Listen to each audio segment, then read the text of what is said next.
pra frente, sorrindo. É maravilhoso e tão belo, tão contagiante. A gente vai começar o episódio do Anda Comigo Que Você Brilha pelo Nordeste, aqui em Aracaju, projeto Tamar. A gente vai conhecer muito sobre esse projeto de preservação de espécies de tartarugas marinhas e outras espécies do mar. Vamos lá? É a tartaruga do mar do Brasil. Tá maravilhoso, noite tão linda. E com vocês fica melhor ainda. Tá maravilhoso. Tá maravilhoso. O que o projeto Tamar faz? Para quem não sabe, para a pessoa entender. A gente atua em várias localidades ao longo de todo o litoral brasileiro. O Tamar surgiu no finalzinho da década de 70, porque as tartarugas eram vistas como recursos, né? E desde então atua aí nessa missão de recuperar as populações das espécies de tartarugas marinhas que ocorrem aqui no nosso litoral, através dessas ações de pesquisa, inclusão social, educação ambiental também. Começou aí lá atrás, tentando transformar os pescadores, que antes eram os predadores das tartarugas, nos protetores delas. E aí a gente tem os museus a céu aberto, que são centros de visitantes, que funcionam aí com esse objetivo de aproximar mesmo o público desse trabalho desenvolvido nas praias e sensibilizar também em relação às ameaças que esses animais ainda sofrem na natureza. Essas famílias ribeirinhas, a maioria delas composta por esses pescadores, eles tinham na venda dos recursos das tartarugas, por exemplo, a parte da sua sobrevivência. Sim. E naquela época também não tinham nenhuma noção da importância de se preservar essas espécies. Então, um grupo de estudantes que estavam formando em oceanografia, quando desbravaram o litoral brasileiro, perceberam que aqui as tartarugas tinham essas ameaças, eles começaram justamente a cuidar dessas pessoas para que elas, de maneira bem resumida, tivessem condições de cuidar das tartarugas também. Então, desde então, eles se tornaram o que a gente chama de tartarugueiros e essa parceria existe até hoje. Então, a maior parte das nossas equipes é composta pelos pescadores e suas famílias, as mulheres deles trabalham nas confecções do Projeto Tamar também, confeccionando essas camisas, e os produtos que são vendidos nas lojas. Então, essa parceria sempre existiu, mas, de fato, antes, esses hábitos culturais existiam. Então, os ovos das tartarugas eram consumidos, a carapaça era utilizada para fazer artesanatos, pente, armações de óculos, diversos tipos de bijuterias. Eles faziam sopa também com as vísceras, os órgãos desses animais, e isso era o que acontecia. E foi a partir disso que se pensou em criar o projeto justamente para tentar aí, reduzir essa pressão de pesca envolvendo as espécies que ocorriam aqui no litoral. E reduziu muito, né? Eu queria que você falasse números, os resultados do projeto. Sim, já são mais de 50 milhões de filhotes devolvidos ao mar. A cada nova avaliação do estado de conservação, a gente observa uma recuperação também das populações das espécies que ocorrem no litoral brasileiro. Então, aqui a gente tem 5 das 7 que existem no mundo. Mais recentemente, a tartaruga verde, inclusive, a nível nacional, saiu dessa lista de espécies ameaçadas. Isso é um dado muito importante e positivo. Reforça o trabalho que já é desenvolvido há décadas em todo o litoral brasileiro. E aqui em Sergipe, a que mais desova é a tartaruga oliva. Então, por temporada de reprodução, a gente tem mais de 400 mil filhotes que voltam para o mar, mais de 10 mil ninhos monitorados e protegidos também. Sergipe, Aracaju é considerada a capital das desovas, mas Sergipe, a nível nacional, é um dos estados que a gente mais tem desova de tartaruga marinha, principalmente da espécie oliva.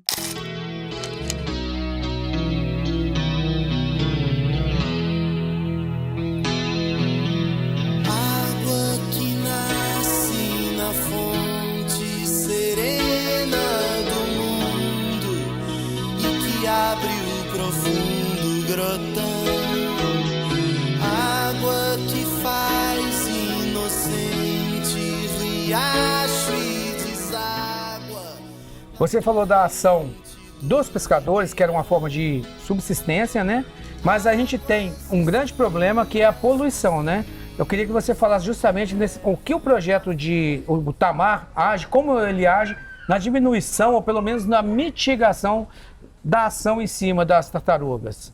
A gente foca em ações com pescadores para sensibilização em relação à pesca. Quando a gente fala, por exemplo, de poluição, descarte irregular de petrecho de pesca, que se transforma no que a gente chama de rede fantasma, acaba também sendo uma ameaça importante, porque esses materiais de pesca são descartados de maneira irregular em alto mar, as tartarugas acabam interagindo e aí acabam ou morrendo asfixiadas ou não conseguem, né, voltar, realmente acabam vindo a óbito.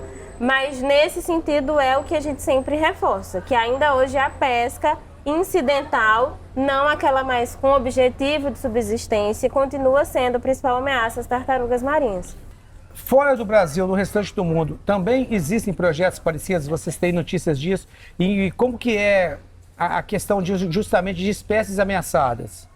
Essas parcerias, elas precisam, né, ser internacionais mesmo, porque as tartarugas são recursos internacionais. Então, são animais migratórios que percorrem todos os oceanos.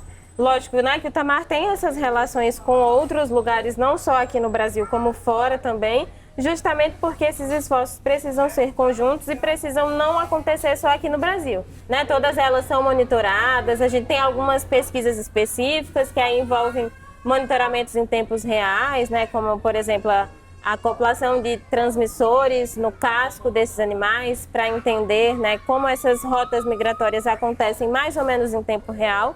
E mesmo que uma tartaruga brasileira seja encontrada lá na África ou em qualquer outro lugar do mundo, os pesquisadores de outros lugares conseguem acesso a essas informações graças a essas estratégias de marcação.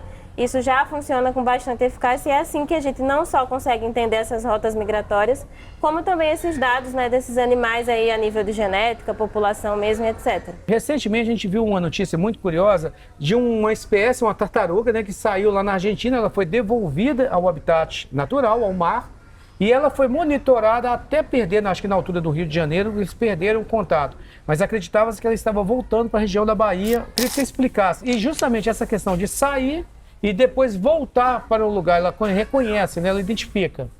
É porque nesse momento aí do nascimento, né, após os filhotinhos estarem já formados e prontos para eclodirem dos ovos, eles conseguem fazer essa identificação, digamos assim, da praia que nasceu. Existem várias teorias, né?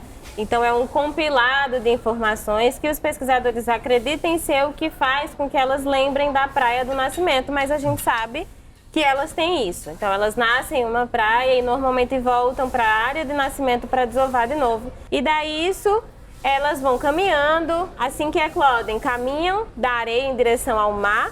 Nessa caminhada, elas já vão gravando na memória as características da areia da praia do nascimento. Mergulha no mar, né? Alguns autores também falam sobre impressão digital. Isso acontece com alguns peixes também. É como se elas provassem o gosto da água pela primeira vez para tentar lembrar dessas características físicas e químicas da água da praia do nascimento.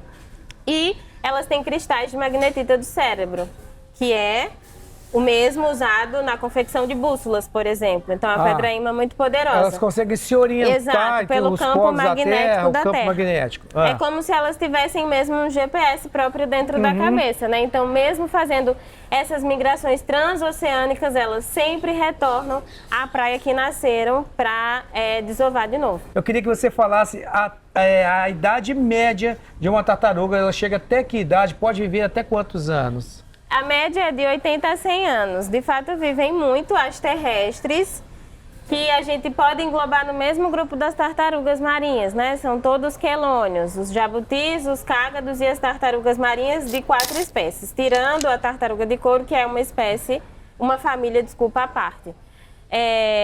Teriam mais chance de atingir essa idade de 150 ou mais, porque tem menos ameaças. Mas elas têm, de fato, essa perspectiva de terem uma longevidade muito grande. Então, a gente sabe que a média é de 80 a 100 anos, poderia, logicamente, ultrapassar isso, mas essa aí é mais ou menos a média de vida das tartarugas. Eu queria que você falasse do projeto Tamar. Como é o projeto, como ele sobrevive, né? O financiamento dele para que ele tenha uma longevidade. Hoje, a principal patrocinadora do projeto Tamar é a sociedade.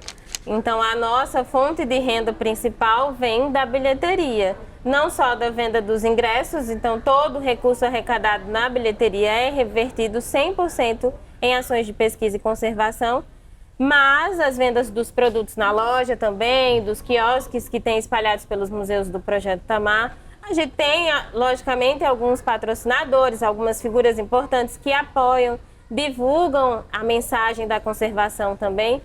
E não necessariamente só aquele visitante que compra o ingresso, Sim. mas como você que sai daqui, conhece, entende a importância da causa, divulga para mais pessoas. Por meio de souvenirs, camisas. Exato, faz com que essa mensagem chegue a outras pessoas que não conheciam, essas pessoas já visitam os museus, já adquirem o ingresso e é assim que a gente consegue continuar fazendo essas ações acontecerem aí nas praias ao longo do litoral brasileiro. Águas escuras dos rios que levam a fertilidade ao sertão.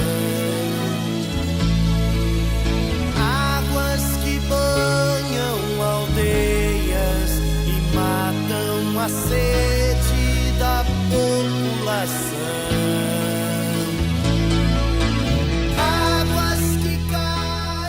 Ô, Rebeca, quantas unidades do Projeto Itamar ao longo do litoral brasileiro?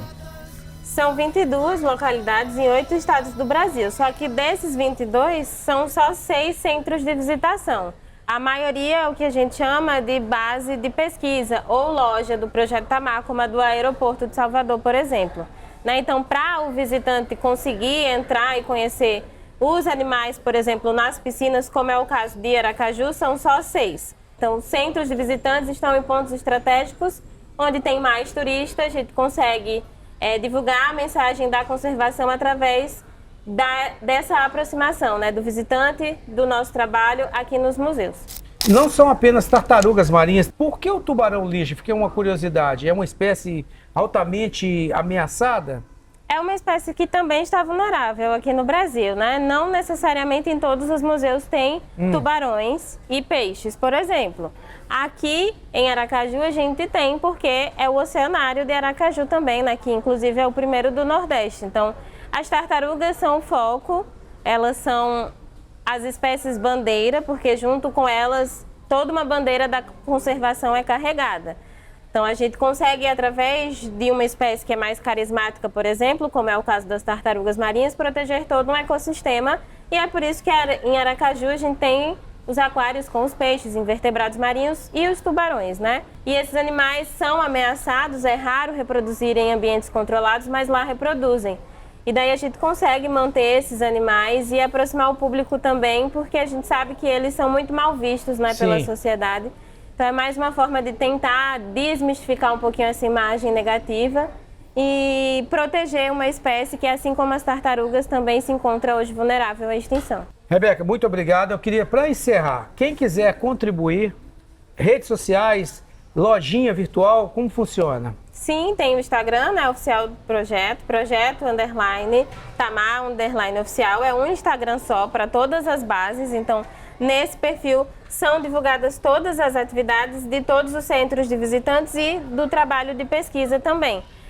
Tem as lojas, tanto virtuais quanto físicas, e tem os museus espalhados ao longo do litoral brasileiro, né? Então todo mundo que visita já está diretamente contribuindo, mas como eu disse, não só visitando, mas divulgando essa mensagem e fazendo ela chegar a mais pessoas também, já nos auxilia demais. Que é o que a gente está fazendo aqui. Muito obrigado. Obrigada. Viu? Prazerão mesmo conhecê-la. Deixa a tartaruga nadar, deixa a tartaruga ir pro mar. Ana Rosa. Deixa a tartaruga nadar, deixa a tartaruga ir pro mar.